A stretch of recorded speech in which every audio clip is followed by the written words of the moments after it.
இந்த அல்வாவை வாயில வச்சா மட்டும் போதும், தானா தொண்டைக்குள்ள வழுக்கிட்டு இறங்கிரும். சூப்பர் டேஸ்டியான அல்வா ஜஸ்ட் 20 மினிட்ஸ் தான் ஆகும் செய்யறதுக்கு. 1/2 கப் கோதுமை மாவு இருந்தா 1/2 கிலோக்கு மேலேயே அல்வா ரெடி பண்ணிடலாம். பிகினர்ஸா இருந்தா கூட பயப்படாம ட்ரை பண்ணுங்க. சொதப்புறதுக்கு வாய்ப்பே இல்ல. எப்படி செய்யுதுன்னு பார்த்துருவோமா? ஒரு பவுல்ல 1/2 கப் அளவுக்கு கோதுமை மாவு சேர்த்துட்டு 2 கப் தண்ணி சேர்த்து கட்டி இல்லாம கரைச்சி தனியா எடுத்து வச்சுக்கோங்க. இந்த மாதிரி ஸ்வீட் அல்வாலாம் செய்யறதுக்கு நான்ஸ்டிக் கடாயா இருந்தா ரொம்ப பெஸ்ட்டா இருக்கும். இல்லைன்னா அடிகனமான பாத்திரம் எடுத்துட்டு 1/2 கப் நெய் சேர்த்துட்டு முந்திரி பருப்பு வேணும்னா வறுத்தெடுத்து வச்சுக்கோங்க. கம்ப்ளீட்டா லோ ஃப்ளேம்க்கு மாத்திட்டு நம்ம ரெடி பண்ணி வச்சிருந்த கோதுமை மிக்சர் ஆட் பண்ணிக்கோங்க. இந்த ஸ்டெப் மட்டும் கொஞ்சம் கேர்ஃபுல்லா பண்ணுங்க, தெரிக்கிறதுக்கு பார்க்கும். இதை கம்ப்ளீட்டா மிக்ஸ் பண்ணி விடுங்க. நம்ம ஆட் பண்ணியிருந்த நெய் எல்லாத்தையுமே இது இழுத்துக்கும்.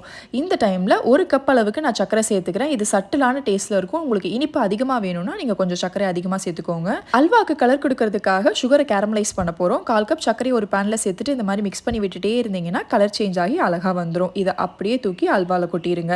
ஒயிட் சுகர் வேணாம்னு நினைக்கிறவங்க வெல்லம் இல்லைன்னா கருப்பட்டி யூஸ் பண்ணிக்கோங்க. இது எல்லாத்தையுமே நல்லா மிக்ஸ் பண்ணி விட்டதுக்கு அப்புறமா நம்ம ரெடி பண்ணி வச்சிருந்த முந்திரி பருப்பையும் சேர்த்துக்கோங்க. முந்திரி பருப்பு கம்ப்ளீட்லி ஆப்ஷனல், வேணானா ஸ்கிப் பண்ணிக்கோங்க. ஃபைனலா 1 டேபிள் ஸ்பூன் மட்டும் நெய் ஆட் பண்ணிட்டு மிக்ஸ் பண்ணி விட்டுட்டே இருந்தீங்கன்னா பாத்திரத்துல இருந்து ஒட்டாம அல்வா அழகா திரண்டு உருண்டு வந்துடும். இதுதான் கரெக்டான பக்குவம். அல்வா ரெடி ஆயிடுச்சு. நீங்க சூடா சர்வ் பண்றதுனால பண்ணலாம், ஆற வச்சுட்டு கூட சர்வ் பண்ணுங்க. மேக்ஸிமம் 5 to 7 days வரைக்கும் வச்சு யூஸ் பண்ணிக்கலாம். ட்ரை பண்ணி பாருங்க.